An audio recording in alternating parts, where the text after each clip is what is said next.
진짜 어른은 화가 나도 무너지지 않습니다. 감정에 휘둘리지 않는 7가지 비밀, 지금 시작합니다. 감정에 휘둘리지 않는 사람들의 7가지 비밀. 진짜 어른은 화가 나도 무너지지 않습니다.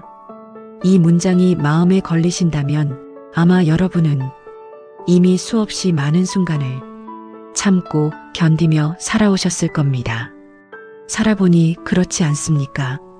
화를 낼 수 없는 순간이 화를 낼 수 있는 순간보다 훨씬 많았습니다. 회사에서는 윗사람의 말에 고개를 끄덕이며 넘겨야 했고, 집에서는 가족이라는 이름 앞에서 내 감정보다 상황을 먼저 생각해야 했습니다. 누군가는 말합니다. 왜 그렇게까지 참아요? 하지만 그 말은 한 번도 그 자리에 서보지 않은 사람만이 할 수 있는 말입니다. 책임이 생기면 사람은 함부로 화를 낼 수 없습니다. 지켜야 할 사람이 생기면 감정은 늘 뒤로 밀립니다. 그래서 우리는 말을 삼키는데 점점 익숙해졌습니다. 어떤 날은 말을 안 한 게 다행이었고, 어떤 날은 차라리 말했어야 했다는 생각에 잠을 설친 적도 있었을 겁니다. 감정이 앞서 한마디 쏟아냈다가 관계가 어긋난 경험, 집에 돌아와 왜 그랬을까 하고 혼자 되뇌던 밤, 이 모든 기억이 여러분 안에 차곡차곡 쌓여 있습니다. 젊었을 때 우리는 이렇게 배웠습니다. 화를 내는 게 솔직한 거다. 할 말은 해야 한다. 참으면 손해다. 그 말이 틀린 말은 아닙니다. 하지만 반쪽짜리 말이었습니다. 시간이 지나고 나서야 우리는 하나를 알게 됩니다. 화를 낸다고 해서 문제가 해결되는 경우는 생각보다 많지 않다는 사실을요. 오히려 관계만 상하고 말은 기억에 남고 의도는 사라집니다. 그래서 오늘은 화를 참는 법을 말하지 않겠습니다. 억지로 삼키는 법도 아닙니다. 오늘 이야기할 것은 감정에 휘둘리지 않는 사람들의 태도, 다시 말해 진짜 어른의 자세입니다. 자, 그럼 시작에 앞서 구독과 좋아요를 꾹 하고 눌러주시면 정말 고맙습니다. 그럼 지금부터 이 이야기 속으로 들어가 보시겠습니까? 첫 번째 태도, 바로 말하지 않고 잠깐 자리를 벗어나는 것. 화가 나는 순간을 가만히 떠올려 보세요. 심장이 빨라지고 손에 힘이 들어가고 머릿속에서는 이미 하고 싶은 말이 여러 개 동시에 떠오릅니다. 이 상태에서 나오는 말은 대부분 나중에 후회하게 됩니다. 그래서 진짜 어른들은 말을 고르지 않습니다. 시간을 고릅니다. 잠깐 자리를 벗어나는 것. 이건 도망이 아닙니다. 상대를 무시하는 행동도 아닙니다. 이건 감정을 다룰 줄 아는 사람의 가장 기본적인 선택입니다. 화장실에 가서 손에 물을 적시거나 컵에 물을 따르거나 창문을 열고 공기를 한번 들이마시는 것. 이 짧은 시간 동안 감정의 파도는 조금씩 낮아집니다. 기억하십니까? 우리 어머니들은 화가 나면 부엌으로 가셨습니다. 철컹철컹 그릇 부딪히는 소리가 평소보다 조금 크게 들렸죠. 그 소리를 들으면 우리는 알았습니다. 어머니 화나셨구나. 그러면 우리는 슬금슬금 어머니 눈에 띄지 않게 조용히 행동했습니다. 한참 뒤 부엌에서 나오신 어머니의 얼굴은 조금 풀려 있었습니다. 그릇을 닦는 시간이 어머니에게는 마음을 닦는 시간이었던 겁니다. 아버지들은 화가 나면 마당으로 나가셨습니다. 담배 한 대 물고 별을 올려다보며 한참을 서 계시다가 들어오실 때쯤이면 표정이 달라져 있었습니다. 그 시간 동안 아버지는 무슨 생각을 하셨을까요? 아마도 회사에서 있었던 일, 먹고 사는 게 힘든 현실, 자식들을 키워야 하는 책임감, 그 모든 것들을 별빛 아래서 혼자 사귀셨던 겁니다. 우리는 이미 알고 있었습니다. 화가 났을 때 즉각 반응하는 것이 최선이 아니라는 것을요. 잠시 멈추고 호흡을 가다듬고 생각을 정리하는 시간이 필요하다는 것을요. 다만 우리는 그것을 참는 것이라고 불렀을 뿐입니다. 하지만 이제는 이름을 바꿔 불러야 합니다. 이것은 참는 게 아니라 다루는 것입니다. 감정을 억누르는 게 아니라 감정을 조절하는 것입니다. 어른이란 화가 안 나는 사람이 아니라 화가 났을 때 바로 행동하지 않는 사람입니다. 20초, 단 20초만 기다려도 뇌의 작동 방식이 달라진다고 합니다. 감정을 담당하는 부분이 진정되고 이성을 담당하는 부분이 깨어난다고 합니다. 20초, 그 짧은 시간이 관계를 지키고 말을 아끼고 후회를 막아줍니다. 다음에 화가 치밀어 오를 때 단 20초만 스스로에게 선물하십시오. 그것이 첫 번째 태도입니다. 두 번째 태도, 사람을 공격하지 않고 문제만 바라보는 것. 감정이 올라오면 우리는 자꾸 사람을 향해 말합니다. 당신은 왜 항상 그래? 원래 그런 사람이잖아. 이 말들은 상대를 설명하는 말 같지만 사실은 상대를 규정하는 말입니다. 규정당하는 순간 사람은 귀를 닫습니다. 반대로 문제를 향해 말하면 상황이 달라집니다.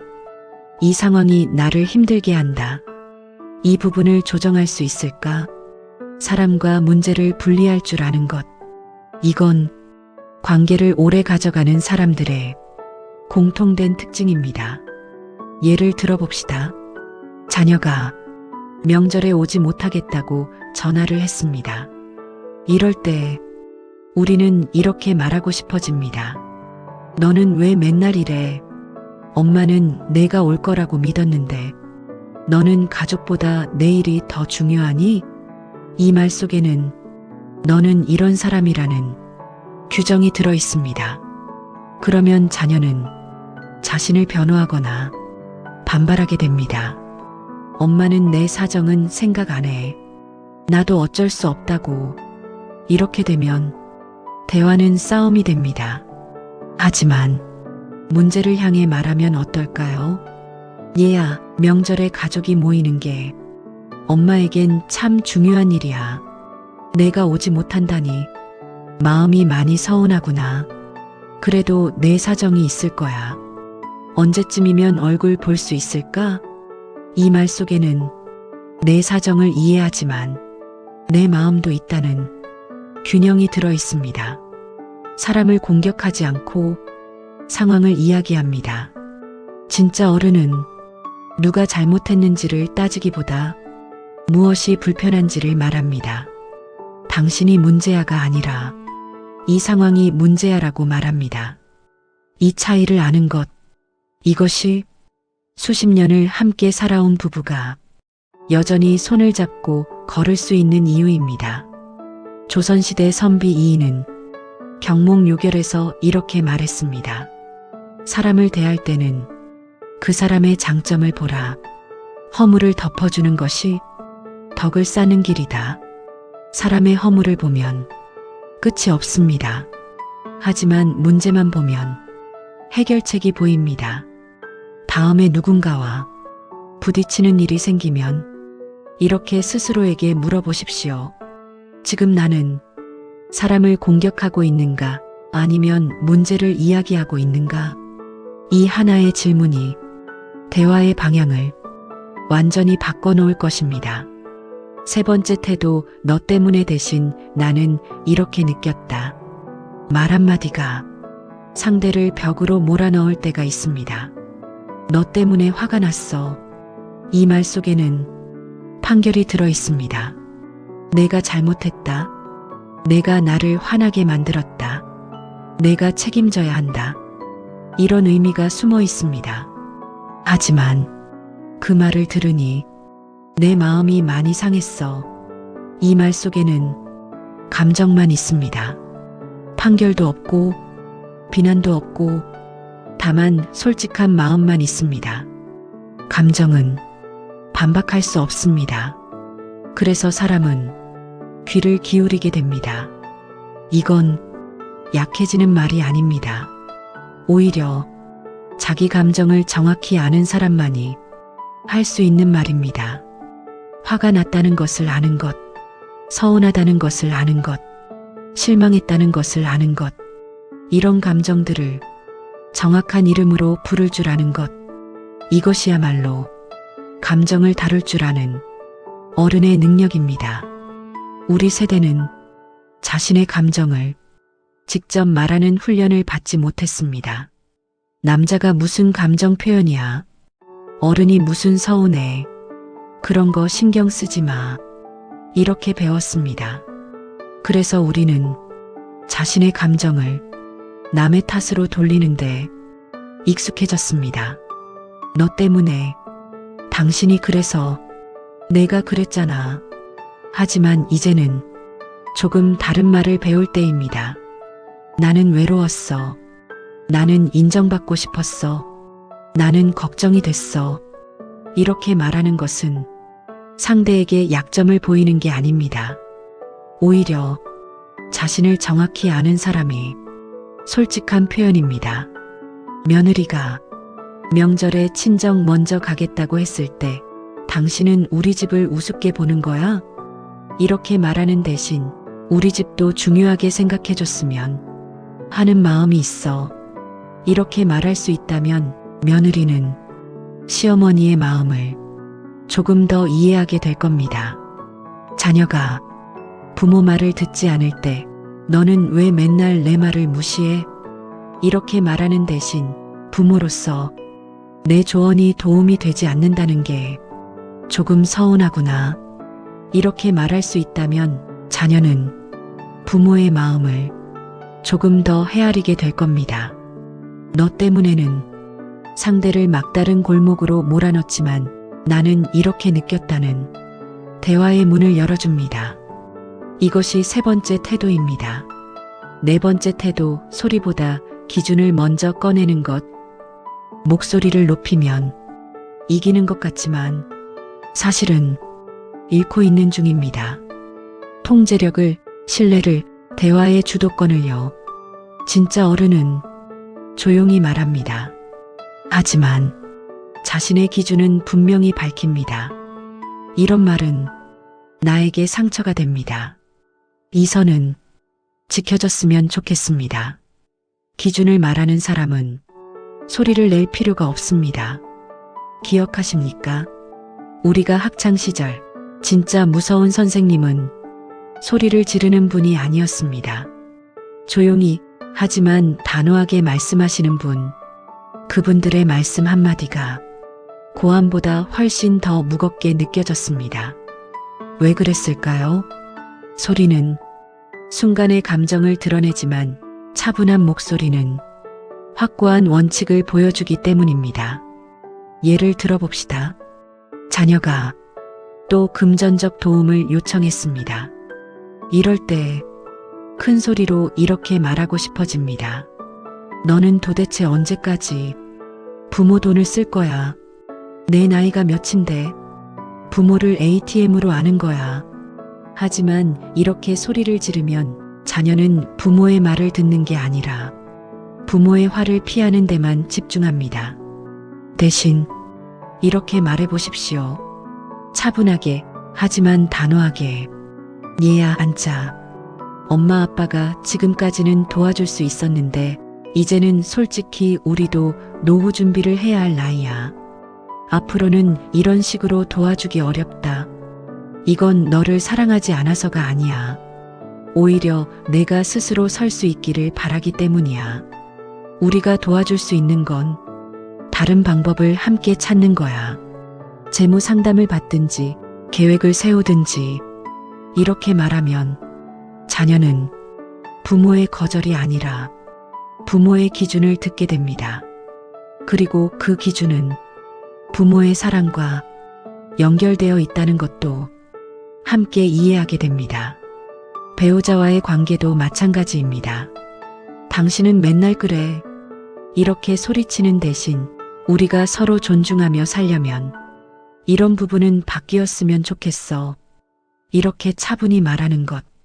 소리는 상대를 주눅들게 만들지만 기준은 상대를 성장하게 만듭니다. 소리는 순간의 감정을 터뜨리지만 기준은 관계의 방향을 제시합니다. 공자는 이렇게 말했습니다. 군자는 화를 내되 위험이 있고 소인은 화를 내되 거칠 뿐이다. 차이는 무엇일까요? 군자는 분명한 원칙과 기준이 있기에 목소리를 높일 필요가 없고 소인은 기준이 없기에 소리로 상대를 눌러야 하는 것입니다. 다음에 화가 날 때 소리를 높이기 전에 이렇게 생각해 보십시오. 내가 정말 원하는 건 상대를 이기는 것인가 아니면 관계를 지키는 것인가? 답은 명확합니다. 그리고 관계를 지키는 길은 소리가 아니라 기준에 있습니다. 5번째 태도, 과거를 끌어오지 않는 절제. 싸움이 길어지는 이유는 대부분 과거 때문입니다. 그때도 그랬잖아. 이 말이 나오는 순간 대화는 끝났다고 봐도 됩니다. 과거를 끌어오는 건 문제를 해결하려는 게 아니라 상대를 이기려는 마음입니다. 나는 내 모든 잘못을 기억하고 있다. 너는 변하지 않았다. 너는 늘 그랬다. 이런 메시지를 보내는 것입니다. 그러면 상대는 방어적이 됩니다. 나만 그래? 당신은 얼마나 잘했는데? 그렇게 과거의 상처들이 하나씩 다시 벌어지고 현재의 문제는 어느새 뒤로 밀려납니다. 진짜 어른은 현재만 다룹니다. 지금의 문제를 지금에서 끝내는 것. 이건 상대를 위한 배려가 아니라 자기 인생을 지키는 선택입니다. 부부가 40년, 50년을 함께 산다는 것은 쉬운 일이 아닙니다. 그 긴 세월 동안 서운했던 일, 화났던 일, 섭섭했던 일이 얼마나 많았겠습니까? 하지만 오래된 부부들이 여전히 손을 잡고 걸을 수 있는 이유는 과거를 끄집어내지 않고 오늘을 살아가기 때문입니다. 그때 그 일은 그때 끝났어. 이렇게 선을 긋는 것. 이것이 관계를 오래 가져가는 사람들의 공통된 지혜입니다. 물론 과거가 아픈 것은 사실입니다. 해소되지 않은 감정이 마음 한구석에 쌓여 있는 것도 사실입니다. 그렇다면 어떻게 해야 할까요? 과거는 싸움 중에 꺼내는 게 아니라 평온한 시간에 나누는 것입니다. 한 달에 한 번 조용한 카페에 앉아 차 한 잔 마시며 이렇게 말하는 겁니다. 여보, 그때 그 일 있었잖아. 나 그때 많이 서운했어.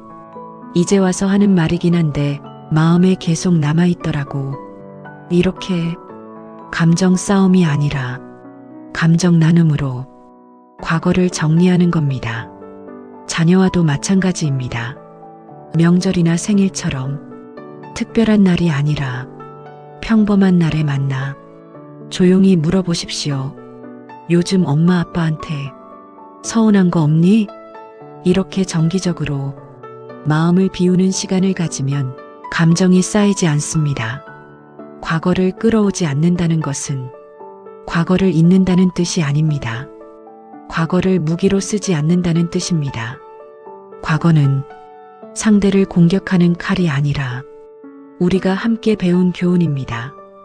다음에 누군가와 갈등이 생겼을 때 그때도 그랬잖아 라는 말이 목구멍까지 올라온다면 한번 멈춰서 이렇게 물어보십시오. 과거를 꺼내는 것이 지금 이 문제를 해결하는데 정말 도움이 될까? 대부분의 경우 답은 아니오일 것입니다.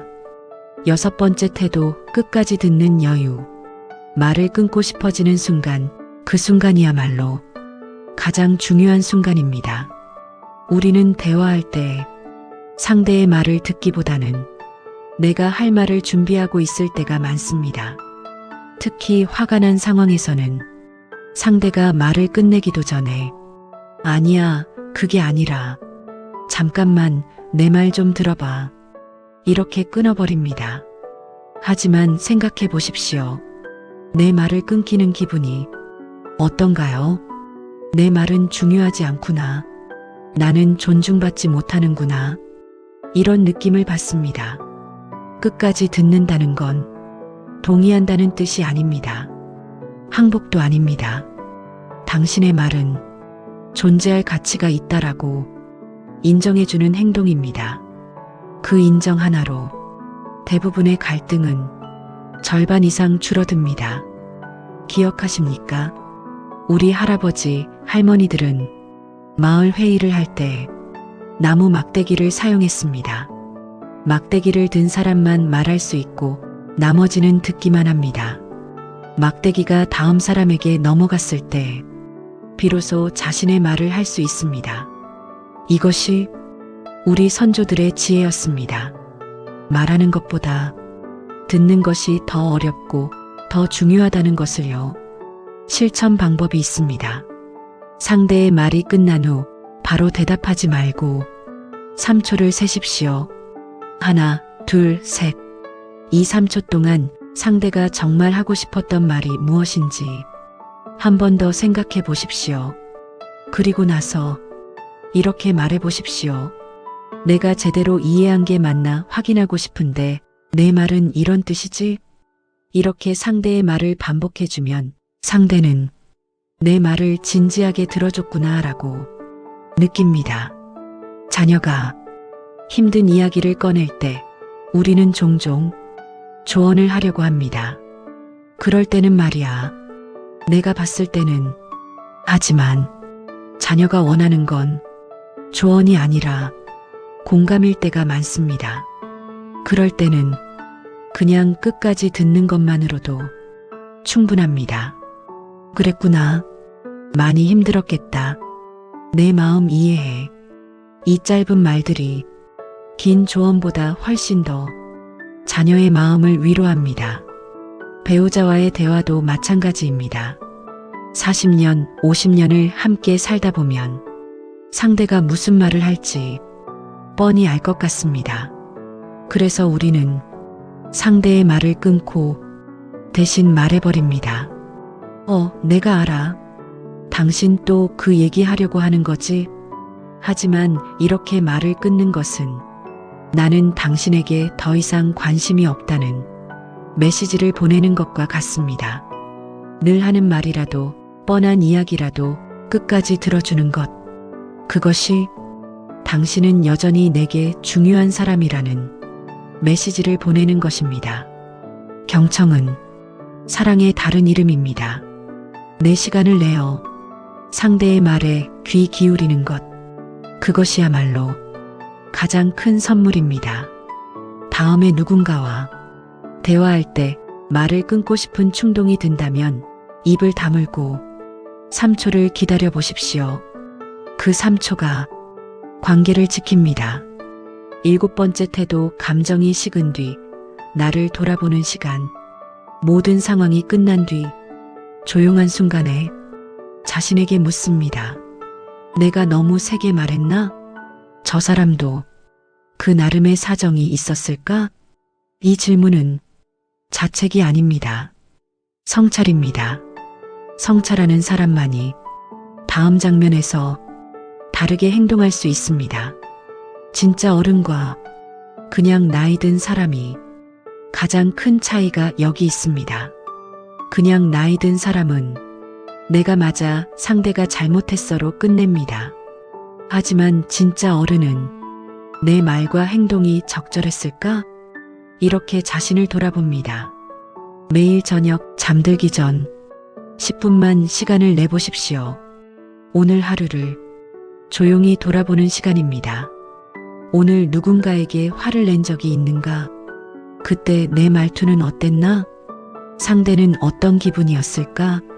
내일 만나면 뭐라고 말해줄까? 20분의 성찰이 관계를 살립니다. 혼자만의 시간에 자신을 돌아보는 것, 이것이야말로 어른의 품격입니다. 그리고 다음날 용기를 내서 이렇게 말해보십시오. 어제 내가 말을 좀 세게 한 것 같아. 내 입장도 있었을 텐데 내가 너무 내 입장만 생각했어. 미안해. 이 한마디가 얼마나 어려운지 압니다. 우리 세대는 사과하는 법을 배우지 못했으니까요. 특히 부모가 자녀에게, 남편이 아내에게, 윗사람이 아랫사람에게 사과한다는 것은 자존심이 허락하지 않는 일이었습니다. 하지만 이제는 알아야 합니다. 사과는 약함이 아니라 강함입니다. 자신의 잘못을 인정할 수 있는 것이야말로 진짜 어른의 증거입니다. 공자는 논어에서 이렇게 말했습니다. 과오가 있으면 고치기를 주저하지 말라. 또 이렇게도 말했습니다. 자신의 잘못을 볼 수 있는 사람이야말로 진정한 군자다. 2500년 전의 가르침이지만 지금도 유효합니다. 자신을 돌아볼 수 있는 사람, 자신의 잘못을 인정할 수 있는 사람, 그 사람이 진짜 어른입니다. 작은 노트 하나를 준비하십시오. 매일 저녁 5분만 투자해서 이렇게 적어보는 겁니다. 오늘 화났던 상황, 그때 내 반응, 상대의 입장에서 보면 더 나은 대응 방법, 내일의 다짐. 처음에는 어색하지만 한 달만 하면 습관이 됩니다. 그리고 놀라운 발견을 하게 됩니다. 아, 나는 주로 이런 상황에서 화가 나는구나. 아, 나는 이런 말을 들을 때 특히 예민해지는구나. 자신의 감정 패턴을 알면 미리 대비할 수 있습니다. 자기 자신을 아는 것, 이것이 감정을 다루는 첫걸음입니다. 여러분, 화를 내는 건 누구나 할 수 있습니다. 하지만 화를 다루는 방식은 그 사람이 어떤 인생을 살아왔는지를 고스란히 보여줍니다. 참아온 인생은 부끄러운 인생이 아닙니다. 그건 책임을 지고 살아온 인생입니다. 우리는 배고파도 참았습니다. 추워도 참았습니다. 힘들어도 참았습니다. 하지만 그것은 무기력해서가 아니라 지켜야 할 것들이 있었기 때문입니다. 자녀들을 키우고 부모님을 봉양하고 가정을 지키고 이 나라를 일으켜 세우고 그 모든 일들을 우리가 해냈습니다. 감정을 참아가면서 말을 삼켜가면서 묵묵히 버텨내면서 그러니 이제 우리 자신을 조금 더 인정해줘도 됩니다. 나는 잘 살아왔다. 나는 충분히 강했다. 나는 훌륭한 사람이다. 하지만 이제 남은 인생은 조금 다르게 살아도 됩니다. 억지로 참기보다는 지혜롭게 표현하고 말을 삼키기보다는 적절하게 전하고 감정을 묻기보다는 건강하게 다루면서 오늘 이야기한 7가지 태도를 기억하십시오. 첫째, 바로 말하지 않고 잠깐 자리를 벗어나기. 둘째, 사람이 아니라 문제만 바라보기. 셋째, 너 때문에 대신 나는 이렇게 느꼈다고 말하기. 넷째, 소리보다 기준을 먼저 꺼내기. 다섯째, 과거를 끌어오지 않는 절제. 여섯째, 끝까지 듣는 여유. 일곱째, 감정이 식은 뒤 나를 돌아보는 시간. 이 7가지를 모두 완벽하게 실천할 필요는 없습니다. 하나씩, 천천히, 조금씩. 어제보다 오늘, 오늘보다 내일 조금씩 나아지면 됩니다. 옛날 어느 마을에 화를 잘 내는 대장장이가 있었습니다. 어느 날 마을의 노인이 그에게 물었습니다. 자네는 왜 그렇게 화를 잘 내는가? 대장장이가 대답했습니다. 쇠를 두들기려면 불이 뜨거워야 하지 않습니까? 노인이 미소 지으며 말했습니다. 쇠는 뜨거워야 하지만 대장장이는 차가워야 하네. 뜨거운 쇠를 다루려면 차가운 손이 필요한 법이야. 우리 인생도 마찬가지입니다. 상황은 뜨거울 수 있습니다. 감정은 끓어오를 수 있습니다. 하지만 그것을 다루는 우리는 차갑게, 냉정하게, 그러면서도 따뜻하게 대처할 수 있어야 합니다. 그것이 진짜 어른입니다. 다음에 마음이 흔들릴 때 오늘의 이야기를 천천히 떠올려 보세요.